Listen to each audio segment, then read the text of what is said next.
listening to Ring Chronicles with Lance Vaughn and Glenn Ritchie.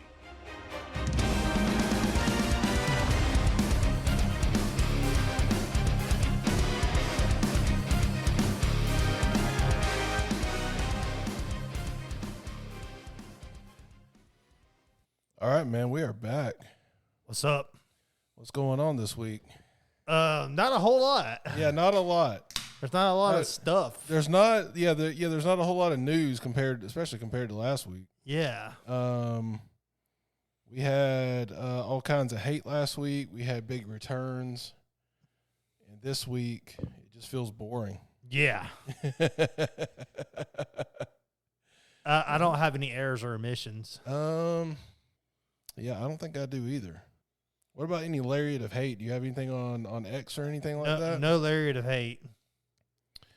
All right. I got to remember to update X when I'm watching wrestling. I did update it last night. Yeah. I saw your post last night. Whoop that trick. Yep. I actually dug into that a little bit because I didn't understand it. I know where it comes from. It comes from Hustle and Flow. But I didn't understand whoop that trick because it sounds like you're saying like whoop Trick Williams.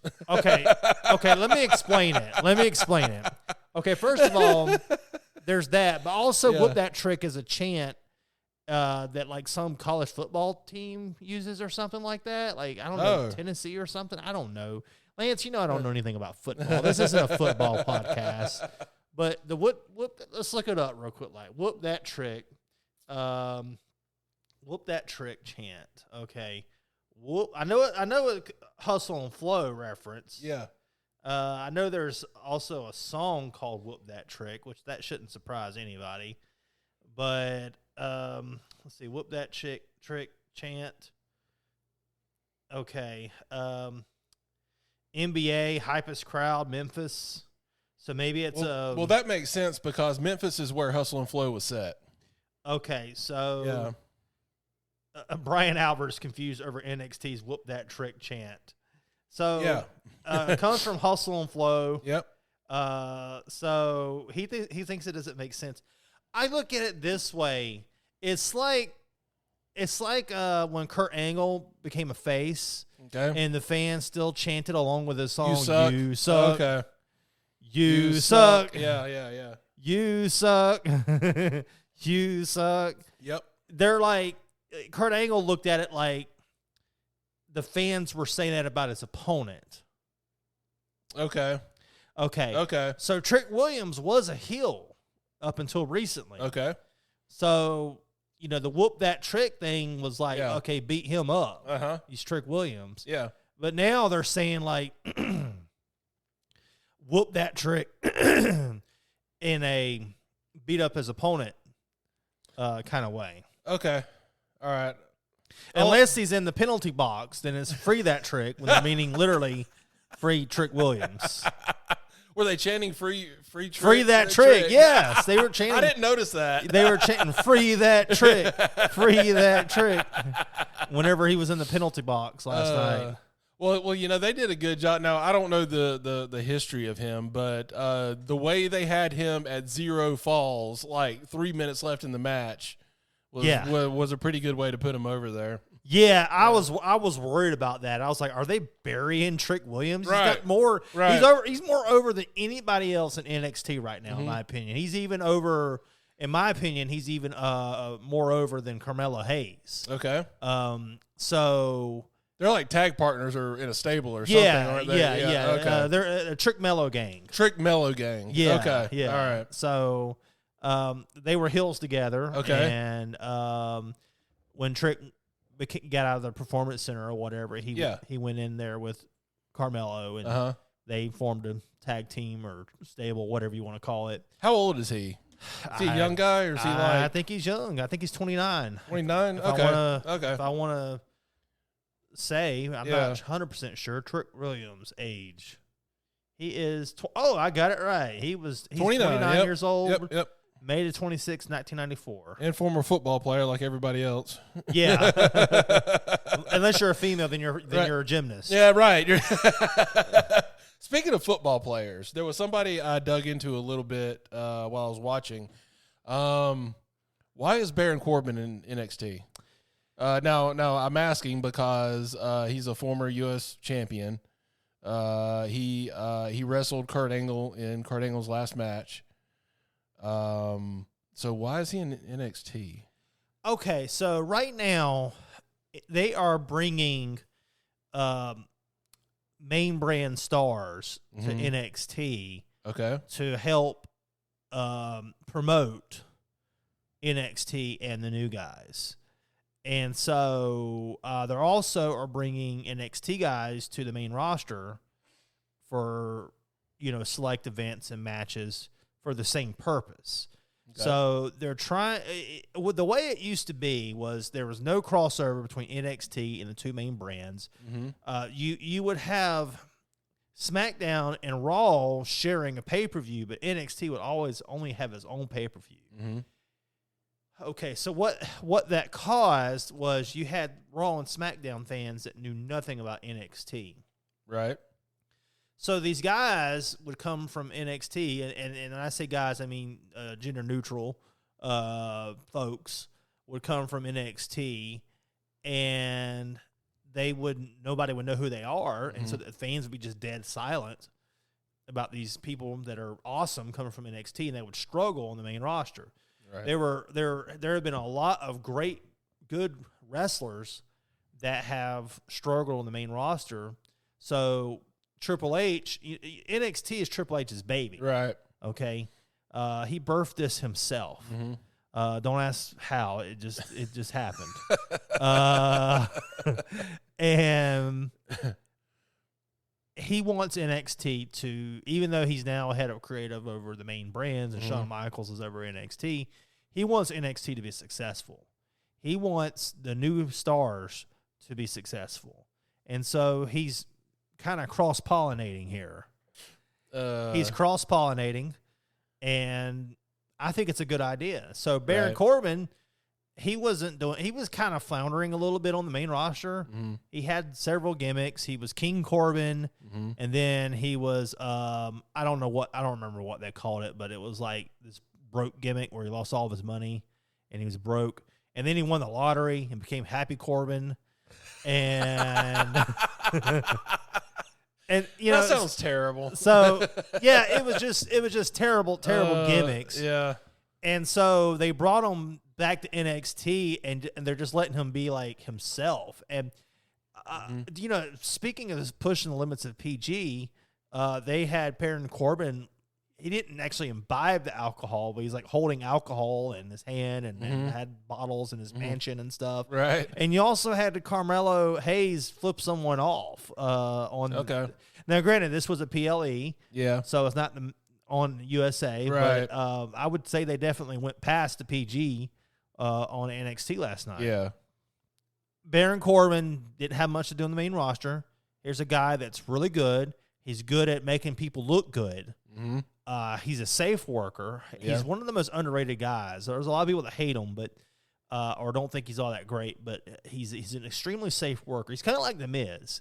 Okay. Him and The Miz are very similar in that both of them are great workers who are safe in the ring and are dependable, and they can get over their opponent. Okay. And so, what better guy to bring to NXT to go against Ilya? Okay. So I don't know if he'll stay in NXT after that. But see, they had Becky Lynch go to NXT for a while. Okay, yeah. She's the biggest female superstar in the company. Right. And maybe even the biggest star in the company. So, aside from maybe Roman Reigns. Right. Yeah, they had her come back for a while. So they're doing a lot of cross-pollinating right now between the main roster in NXT. Okay, because first off, I like Baron's look. He has a menacing look to him. You may not remember do you remember the movie Smoking Aces? No. Okay, so Smoking Aces was about like this mobster guy that the FBI was trying to protect, I guess, because he was gonna testify over all these other mobsters or something like that.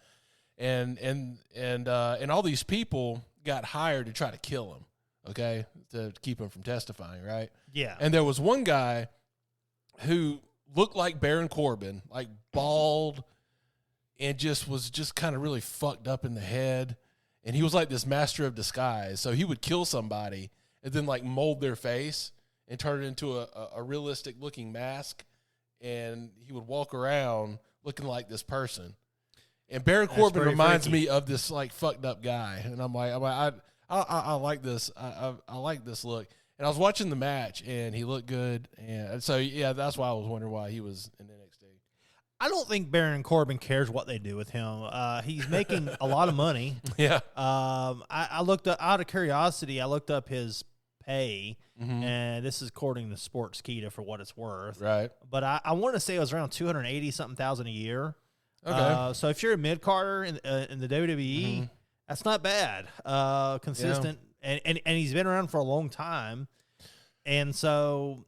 You know, he's just he's a good soldier. You know, right. He does what he's told to do. Right. And he's just a good heel. Kurt Angle did him a big favor by allowing him to have his retirement match with him. Yeah. Put him over real good. Right.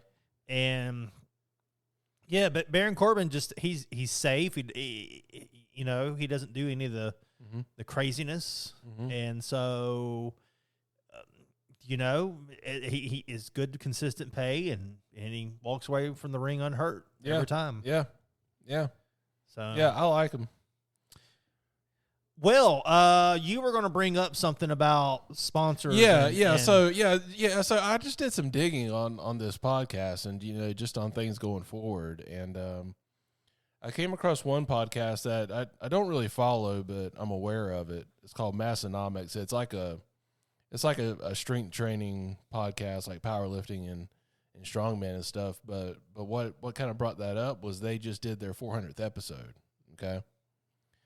And they talked on that episode a lot about the podcast itself and sponsors and things like that. These guys have a pretty big following. I don't know a number exactly, but it's a pretty decent following. And by the way, I don't say this to discourage us or make us quit. But these guys have a pretty decent following. They have several sponsors, and they still work a day job. So that just kind of gives you an idea of how tough it is to make this your living. That's depressing as fuck. So that makes you think, how much do you like wrestling, and how much do you want to keep doing I'm this? going to go home.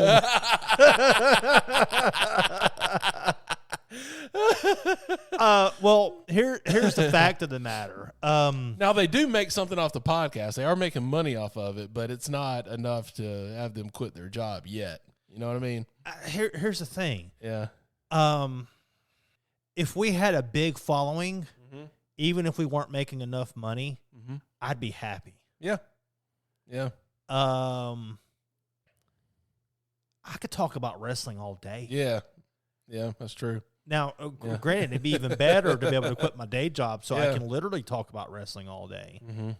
I mean, I would do anything to be like Chris Van Vliet and like like Ric Flair, and Chris Jericho, and people like that. But well, that's the other thing I was getting into. I started looking into guests and how to bring on, especially guests that are a name.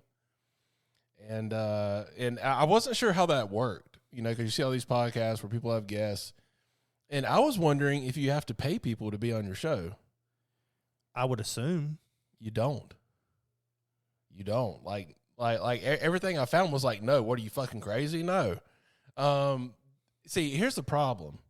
People come onto your show for exposure. The problem is we're small.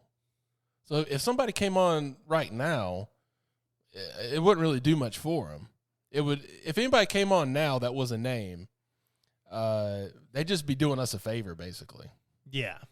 But everything I found, I found lots of comments from people who have podcasts, and no, they don't pay any of them. And it's supposed to kind of be a win-win situation. Like, you get exposure for being on, and maybe we'll get more exposure for having this guest on. You know, we'll bring in their audience to our podcast. Now I did see where for podcasts that are huge and like very, very popular, some guests will pay the podcasters to be on their show to get exposure. And I saw where some, like, I don't know who these, they mentioned the names of the podcast, but I'd never heard of them or the people on it. But I saw where guests pay $20, $30, $40, $50,000 to be on their podcast and get exposure. So I'm like, that must be nice. That must be really nice. But yeah, but I mean, I figured guests would help us. But how much is it going to cost us? And I'm like, okay, well, it won't cost us anything because nobody should expect to get paid to be on a podcast. So then it's who would be willing to do us a favor and come on, you know? Well, I know Virgil won't. You have to pay him.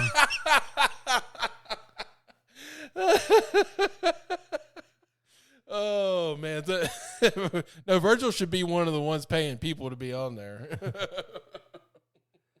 Maybe we could tell Virgil that, hey, we'll promote your next signing signature thing. Yeah. Actually, I heard Virgil's in bad health. Really? Yeah, I heard he's in very bad health. Huh. Well, last I heard, unfortunately. I haven't heard much about the guy, honestly. But yeah, I just done some digging, and I thought I'd bring that up. We got a long way to go. Yeah. I don't know who would. I don't know. I mean, I guess we could ask people all day long. The worst they can say is no. You know. So. But I mean, if we got a big name on and we put that out there, I think it would definitely draw some ears and eyes to our show. If we can get, I'm not saying we're ready to do that now, but I think we will. I mean, we're definitely going to have to eventually. So I don't know about big names, but I maybe could try to get some indie guys. Yeah, for sure. Yeah, that's kind of what I was thinking for. At first, just get some indie guys. We could definitely ask them about outlaw mud shows and stuff like that. So yeah. I remember going to an indie show in Albany, Georgia, where like the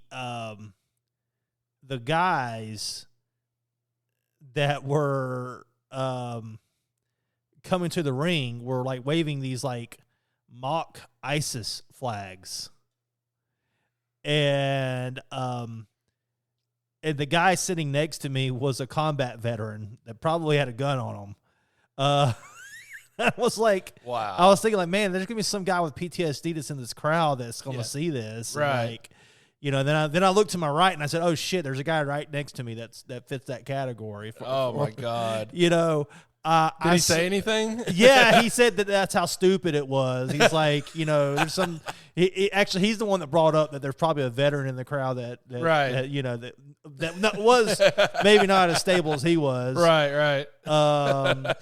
I also remember, I remember going to this like Christian Fed, and they were having like a wrestling show like underneath the tent outside the church, and like the main heel like insulted God or in like the Bible, and I was like, are they really doing this? Yep. Yeah. So there's a ton of stories that if we could just get some indie guys to come in, and I was announcing that show, and that kind of blew me away. And that's great. and I can tell you from my experience in the indies that some of these like small little towns, the people still think it's real there. Talking about like maybe the Homerville Georgians of the world. Homerville, Georgia. Yeah. Okay, so I went to a show in Homerville. I was supposed to be the announcer, but apparently they had double booked announcers. Okay. So I'm like, well, I'll let you announce, and I'm like, what am I going to do while I'm here? And I was like, okay, well, I had a friend. It's a different Tony. Okay. And he had a gimmick called Pure Goodness, Yep. and he was a heel. Yeah. And I was going to be his manager. So I come out first, and I'm trying to get the fans to hate me, you know. Yeah, of course. And this is like my first time being a manager. Yeah. So I had no education or training or anything about this. Yeah. And I was wearing a shirt and tie. Uh-huh. And I go out and I tell the fans that I was from a bigger city nearby. And which, you know, when I say a bigger city, I'm talking about a city of about 50,000 people. Mm-hmm. Yep. And that I came from the local university and I was educated unlike them. And so they're like already hating me. Yeah. And they're using slurs about sexual orientation towards us. Yeah. And that and like when Pure Goodness comes out, they're like, "Oh, y'all sleep together, y'all gay for each other," and all this other kind of stuff. And I'm like, really?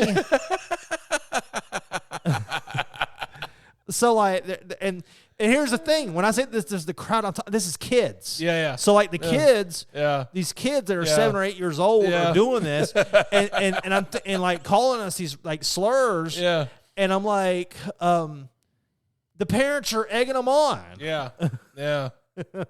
Yeah. And I'm just like, okay, I touched a nerve. And then during the match, I grabbed my guy's foot and put it on the rope and then alerted the referee. And then it went real bad nuts. Like this was like the ultimate transgression, okay? It was so bad that after the show, like kids were giving me like death glares. And like I was scared to go to my car. This was making me nervous. They took this very personal. Yeah. This crowd did. Yeah. And you know, and I'm just like, I couldn't believe the homophobia. I couldn't believe the how personal the audience took it. I'm like, man, these folks, these backwater folks are they're serious about this crap, you know? Yep. By the way, I do not condone slurs about sexual orientation. I just want to put that on the record. I'm just saying what was said towards me at a wrestling event. Yeah. And I was like, my gosh, like that was yeah. So if we got some indie guys or something, that would be a good idea. I could probably start with Tony and see what he would say. Yeah, they might at least have some good stories at least. Oh, I'm sure. Like what you just told. Yeah. Yeah. So what's the it's something Cornette did, and I'm not sure if it's part of his podcast or if it was like a series of videos he did. I think it was called like Back to the Territories or something. Yeah, or so I know what you're talking about. Yeah. We could do something like that, like stories from the indies or something like that. Just bring on indie guys and just see if they got some crazy. It's like the oh God, I forgot his name. He was an ECW. Was it Chris something? The guy that had the really good story about the Iron Sheik. Oh yeah. Gosh, at the Jewish place. That it was. I can't remember his name. Damn, what's his fucking name? I can see his face. What's his damn name? I can see his face too. He's got like blonde hair. Yes. What the hell's his damn name? Steve Corino. Steve Corino. Yes. Steve Corino's story of the Iron Sheik is fucking epic. Man. But yeah, stuff like that. Any good outlaw mud show shit would just be fucking great. Great stories. Great stories. Yeah, yeah. Oh my gosh. I'm sure any big name, somebody that's a big name now can probably give you some good indie stories. Yeah, yeah. Man, and I tell you, the indies like that I was involved with was like real old school stuff. Yeah. Like I remember this one match where the loser had to wear a dress. I mean, you wouldn't see that anymore. Right, you know what I right, mean? right. But like this is still happening in these little backwater towns in North Florida and South Georgia. Yeah. You definitely wouldn't see that on television on like Raw or SmackDown or Dynamite or anything like that. It's just craziness. And things were just different too. Like I remember this one guy, his whole gimmick was that he was crazy or whatever. Okay. So his entrance, he just goes around throwing stuff in the ring. Right. And they told me to like stand in like this corner. Like that's the safest point to be is in this corner. So there's like chairs flying. It was like ECW or something, but it was like one man throwing all these chairs in the ring and stuff. And like I'm over here like trying not to get hit. Yeah. And so yeah, there's all kind of weird things. I sometimes I would play the role of the promoter, even though I wasn't the promoter, but I'd be the like, quote unquote like on screen promoter or whatever. Right. So I've done that. Yeah, maybe I can see if we can get some of these indie guys. Okay. That might be a good thing. I can start with Tony. I wonder if Outlaw Mud Show is copyrighted by Corny. or trademarked or whatever. I don't know, but I've seen quite a few. I remember one guy jumped on another guy through a table. Yeah. And the fans were going nuts and like I think they were even chanting like ECW. And me and one of the other wrestlers were like backstage and they're like, yeah, they're killing themselves for $40. Yeah. Yep, that's how it works. It's just nuts, some of the stuff Did you ever get $40 for ring announcing? It varied. Really? It varied. Like the lowest I would get would be around about 20 and I think I've gotten like around like on a really big crowd, like 70 or 80 or something like that. Oh, nice. Okay. Because sometimes I remember one crowd was like several hundred people. Right. Now that was rare. Yeah. that was rare. And the interesting thing about the wrestlers at these indie shows is they were very concerned about the attendance, but I don't think it was that they were like as much worried about money as they just didn't want to like wrestle in front of a dead small crowd. Right. And so I could understand that. You get now, of course, AEW wrestlers and WWE wrestlers, they're worried about money. Money, yeah. Okay. Yeah. But I do think while that's the priority is money for them, I do think there's a part that's also discouraged for many of them when they look towards the hard cam and the whole side of the arena is missing.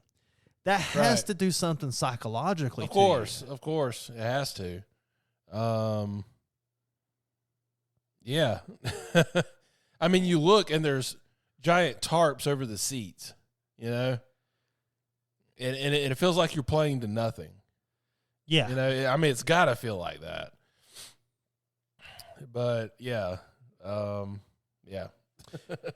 So, should we move on to the main topic for today? What is the main topic for today? The main topic is the only thing that happened this week, aside from NXT, PLE, which is Chris Jericho. But first, should we talk about the PLE? Sure. Apparently, Lance has watched NXT's PLE deadline. Yes. What were your thoughts on it? It was better than I thought. All right. So you have to understand, I'm going in. But okay, so first off, I didn't know there was a pay-per-view until you texted me. I'm watching the pay-per-view tonight. I'm like, I didn't even know that was happening. But I have Peacock, so When I got home, I pulled it up, started watching. I didn't see.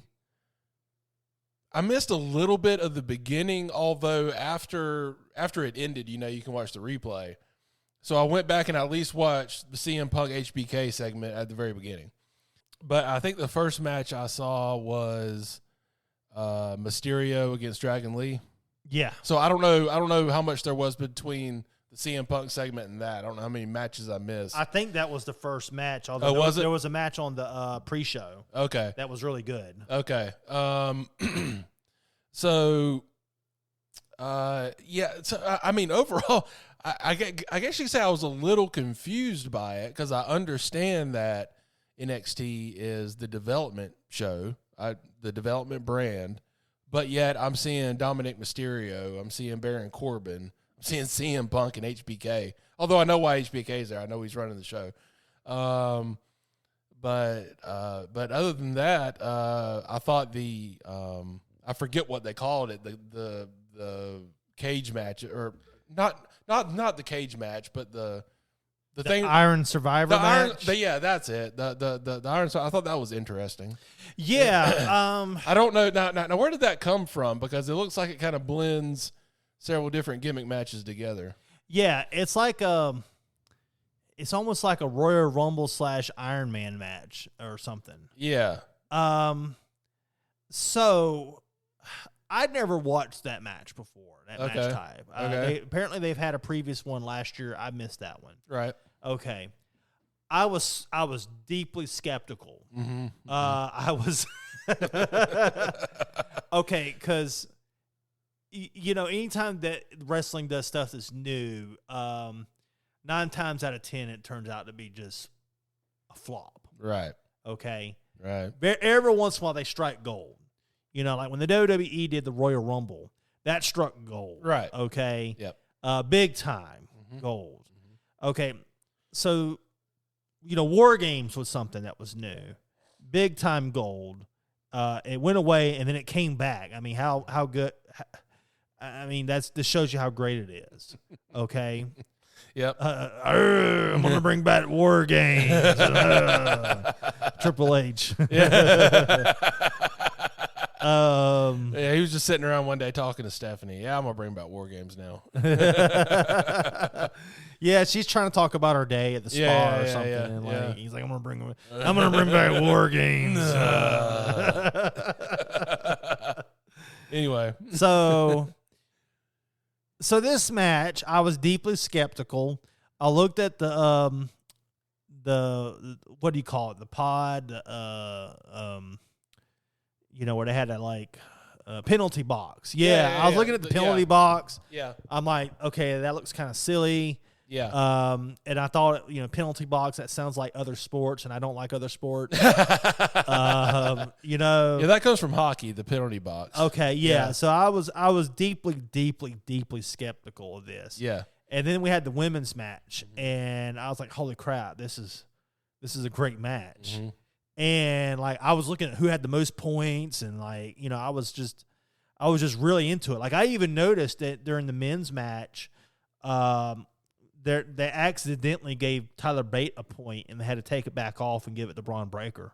Oh, I didn't notice that. Oh, I was deeply into it. I was looking at the points and everything. I was studying everything, and the penalty box had a noise of when they got out of, which I thought was a nice little addition. So it let you know that the wrestlers are coming back out to the ring. Mm-hmm. And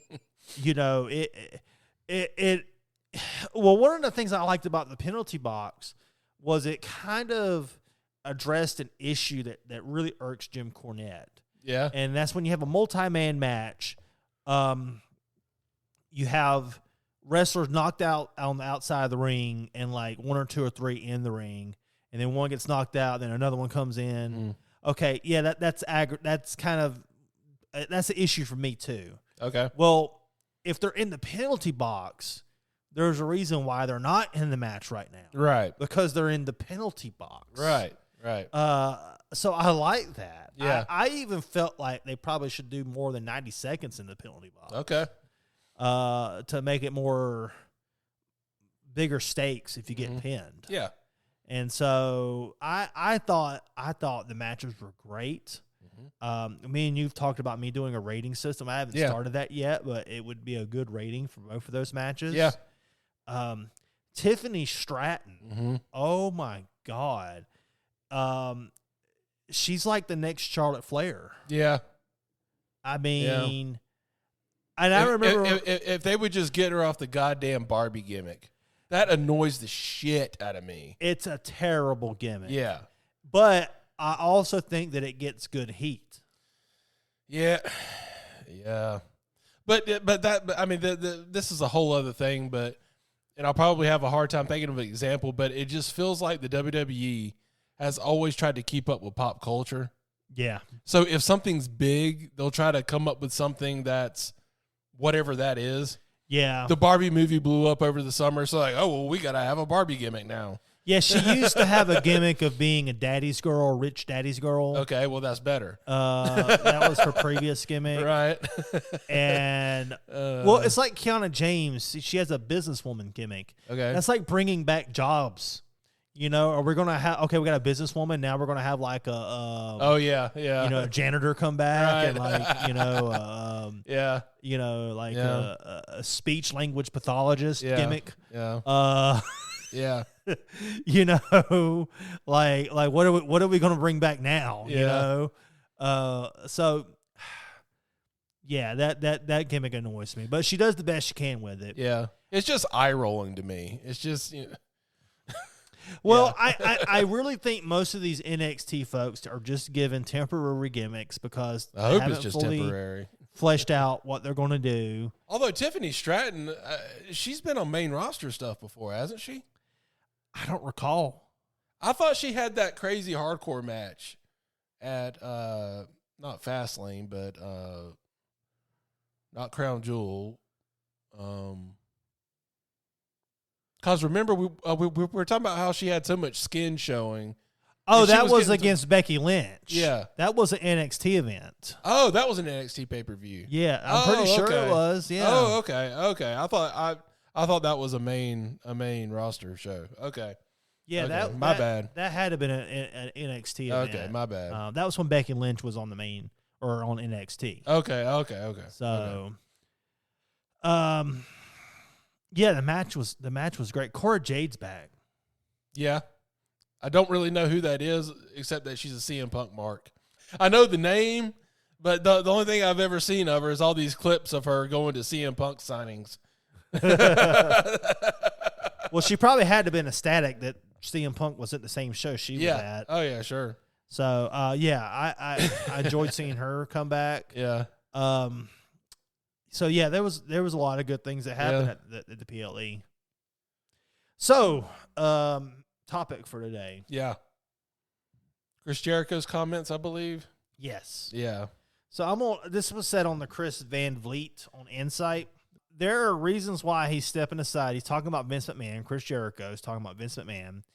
And I'm not talking about that side of things. I never thought he would step down. I think had those other issues come up, there's no way he would have. Mm-hmm. Also, Vince is smart. It's also smart, and I bet he was like, okay, I'm at the point now where it's not good for me to be here. He trained, groomed Triple H for 20 years. Probably that's why we still have the daggum scripted promos. And probably felt confident enough that things were going to continue without him. I say this all the time at AEW. I think everybody could use 6 months working for Vince McMahon. That's where you really understand what the wrestling business is and how the business works. I loved working with him. I loved going head-to-head with him and creating ideas, debating ideas, arguing ideas. He always used to say, I'm not here to teach you wrestling lessons. I'm here to teach you life lessons. He did. He taught me a lot of life lessons.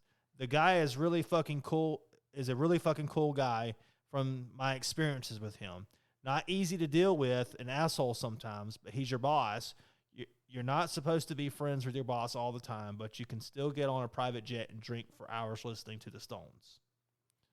Okay.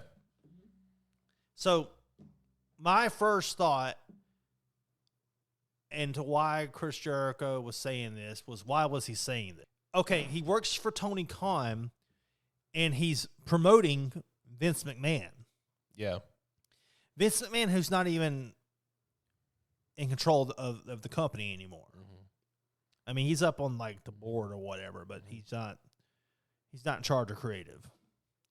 They promised him a lot of stuff, and then they stripped it from him about as soon as they could. The only thing that I can think of is that Chris Jericho is trying to argue about something that he has that a lot of these youngsters in AEW don't have. Okay. He's trying to say, I've got this training and experience with Vince McMahon that you don't have, and you need to listen to me. That's the only reason why I can think he would say something like that. Because now it's not like these young guys can go and take his advice and go work for McMahon for 6 months and come back. Right. So I know Chris Jericho is not saying do this because you can't. Right. So the only reason why I can think that he would say something like this is to argue that, hey, I've got something that you don't. What are your thoughts, Lance?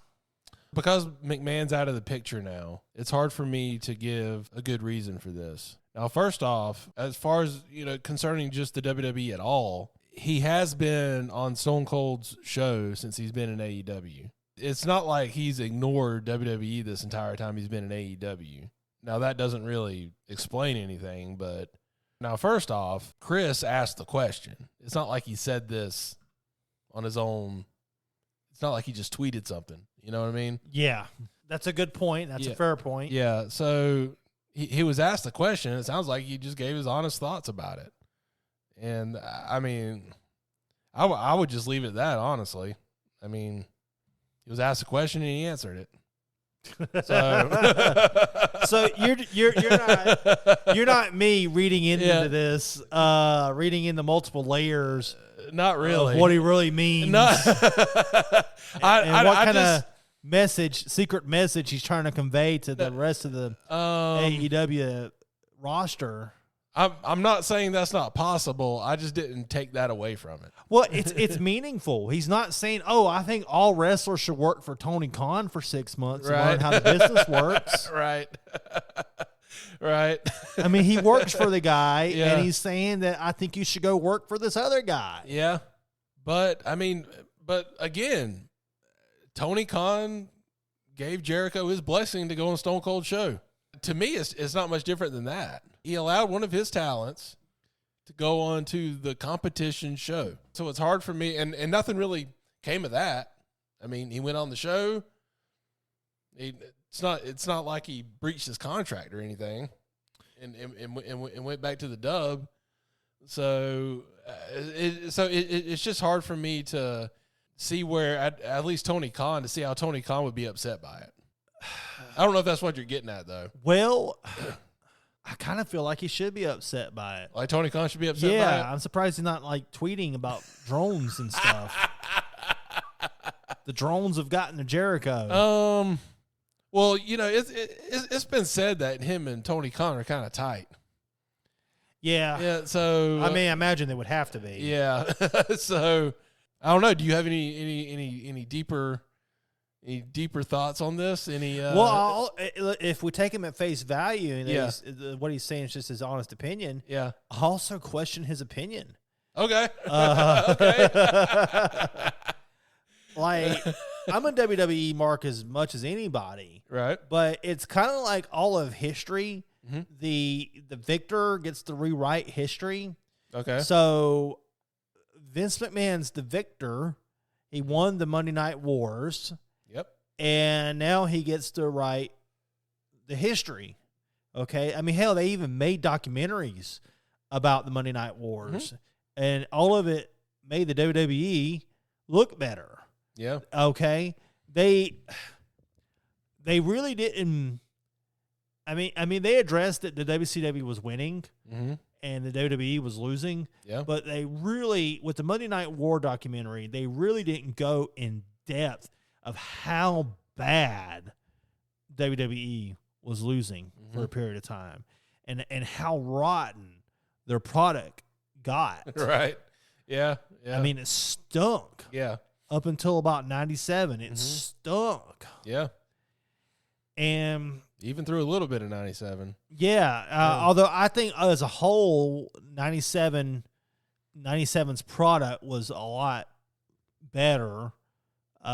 Some people have argued it was even better than what WCW did in 97. I don't think so, but up until 97, the product stunk. And so this is a guy, Vince McMahon's a guy. I mean, he's not. Yes, he's extremely successful, but he's kind of like successful in the same way that like Trump and a lot of other millionaires are successful.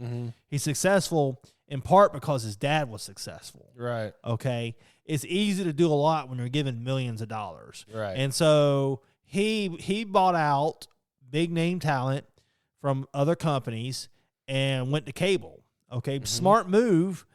But, I mean, it isn't rocket science, okay? Yeah. That he just broke away from the territory system and all that, okay? If his dad hadn't broke away from the territory system, we might not have seen what happened happen. Right. Okay, so he's had failed ventures. The XFL, the bodybuilding thing, and all that, you know. You know about that, right? Yeah. Like, he had his bodybuilding thing, and then the steroid scandal came. Yeah. And suddenly all the he said, okay, we're drug testing all the bodybuilders, and like half of them quit, walked out. Right. Because, they were all roided. Well, and the only ones that were left were like the size of like Rey Mysterio. Right. Okay. So, it failed. It flopped. Okay. Yeah. This guy has had failed ventures. His wrestling organization nearly got killed by his bad decisions. So I really question if this guy is this flawless mastermind of professional wrestling. That it's all gone corporate. It's all gone sports entertainment. It's more, wrestling has become more like a television show or a Hollywood movie thing. And that's exactly what he wanted to do. Than professional wrestling. Yes. And it's terrible. Yeah. I mean, it's terrible. So, I just don't get, maybe Chris Jericho was used to the scripted promos and he just tolerated it. But obviously he's not doing the scripted promos in AEW. Right. And he was also driven into the mid card in the WWE, and became back to being a main eventer in AEW. Yeah. So I mean, I think he's just being Mr. Nice Guy and saying good things about Vince, but really, if I was Chris Jericho, I'd be pretty angry at Vince of how I was booked and treated towards the latter part of my career. Yeah. I saw him do an interview, like right before, or I guess right after he had joined AEW, where it sounded like he was being very careful about going over. Like he didn't want to upset Vince. He didn't want to do the WWE wrong or something. So it sounds like there's some loyalty there still. Well, he might want to come back. Yeah, maybe. I've been hearing that several guys want to come back. Like the Hardys want to come back for another run. Things like that. So maybe. Right now, there's probably a lot of guys that want to come back. Probably. Probably. I mean, right now, if they could. Yeah. I bet a bunch would. Yeah. Yep. So. The only exception would be John Moxley, and that's only because he's getting paid $6 million a year. Yeah, right. To bleed. To bleed. That's all he's got to do. That's what he wants to do. That's all he got to do is go out there and bleed. Yep. $6 million a year. Yep. Hell, I'd bleed so much for $6 million a year. My forehead would look like cottage cheese. I would be bleeding myself going out to the ring. Yeah. For $6 million a year. Yeah. My goodness. Why is he getting paid $6 million a year? I don't know this. I don't know. I mean, what is he doing that's causing them to profit $6 million by having him? I don't know.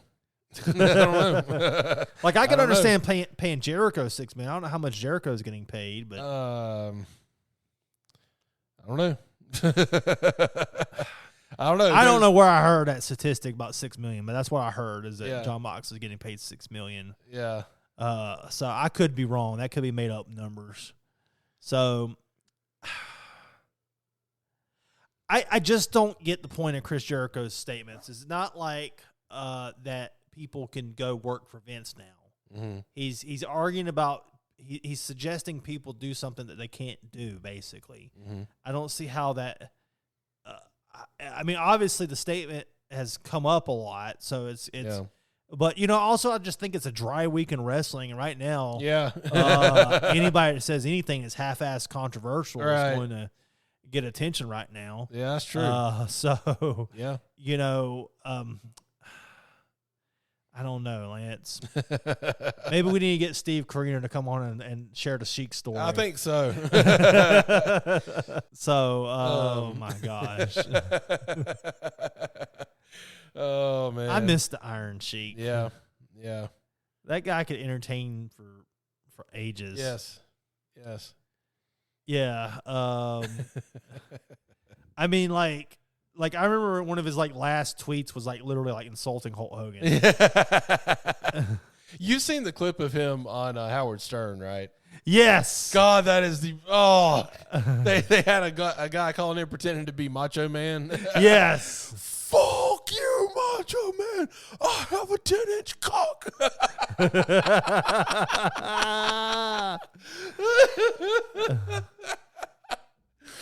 Oh my God. That guy was amazing. That guy was amazing. Do not if you're not familiar with the Iron Sheik and you're easily offended, just don't look up anything about the Iron Sheik. He's like it's like watching an episode of South Park but on steroids. Yeah. and crack. Oh my God. That was fucking hilarious. They had the guy doing Macho Man saying, "Oh, I bet your wife wants to be with the real man." Fuck you, Macho Man. We need to watch that after this podcast. Yeah. So, I mean, I'm sure Vince McMahon has a lot to offer as far as the business, as far as knowledge. And I'm sure that that's going to be tapped into. But honestly, wrestling the WWE has gotten so much better now that Triple H is in charge. I mean, it's gotten so much better. Yep. And we got CM Punk. Yeah. I don't know if Vince would have allowed that. You're right. Yeah. Yeah, that's a good point. I mean, Triple H, he's willing to do business with anybody if there's dollar signs. Right. You know? Yeah. And he thinks the fans will like it. Yeah. I mean, Triple H is like a populist leader. I mean, he does what the fans want. He just needs to bring back unscripted promos. Right. I mean, he has a much larger entity looking over him now. So I want to talk about this. Can we change the subject? Sure. I know we're running out of time here. I want to read this. This is from Wrestle Talk. This is a couple years ago. Jared Lawler recalled watching Ric Flair trying to memorize his lines for an interview segment. Lawler said, "I do look at it as one of the ways the business is different, and maybe not a good way. I certainly think it was better when they didn't have all the interviews scripted. I'll never forget, one day I came in and I'm looking backstage and I'm seeing Ric Flair sitting in a chair and he's reading something. I thought somebody had written him a letter. And I said, 'Rick, what are you reading?' And he said, 'My promo. I'm trying to memorize it.' This is in WWE. And I thought, oh my God, what have we come to? Here's some writers writing an interview for Ric Flair, who's probably one of the greatest interviews of all time in the history of the business. And now he's having to memorize something somebody else wrote for him. But, it goes along with wrestling being world wrestling entertainment. We've become more like the movies. They look at it now as a TV show, like any other TV show you see.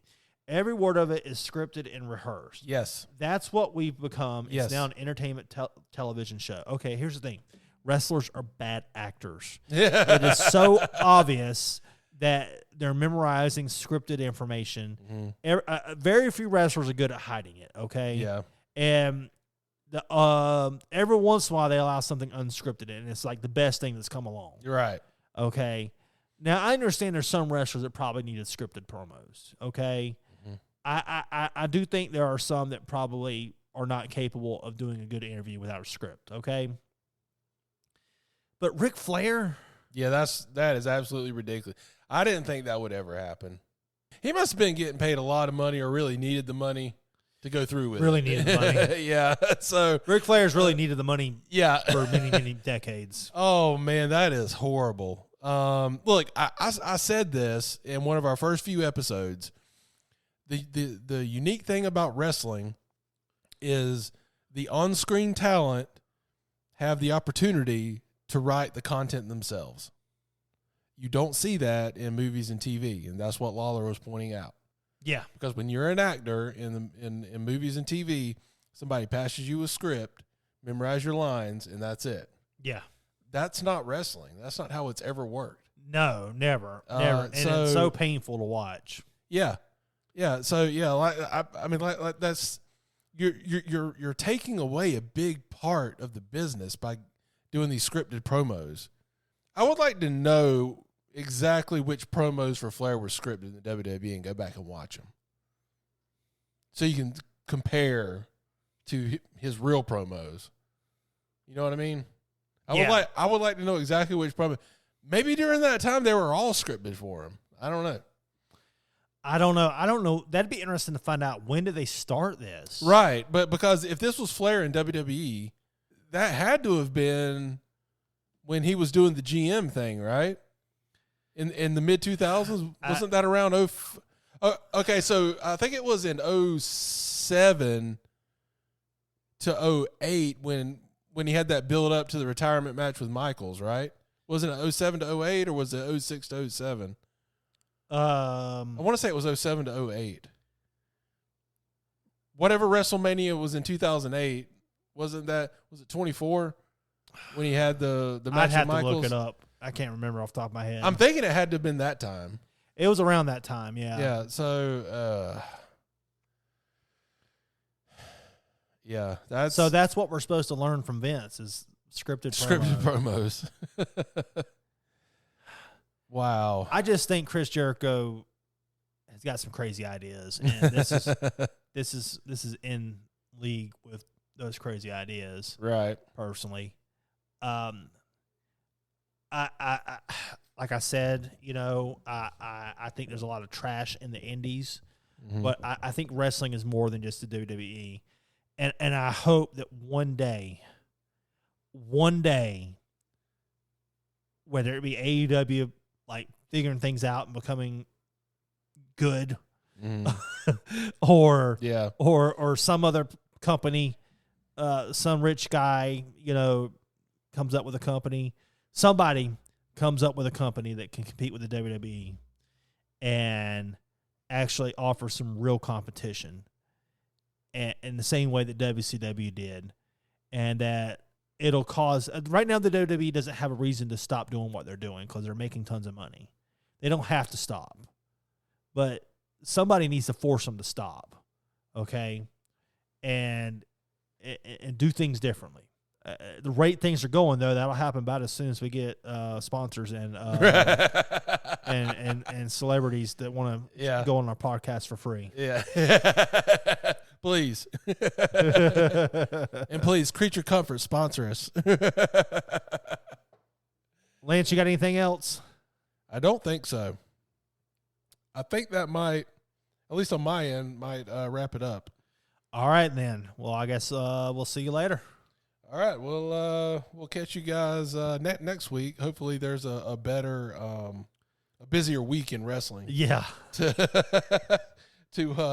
talk about. So we need Tony Khan to get back on Twitter. Yeah, that would help. All right, so until then, we'll see y'all later.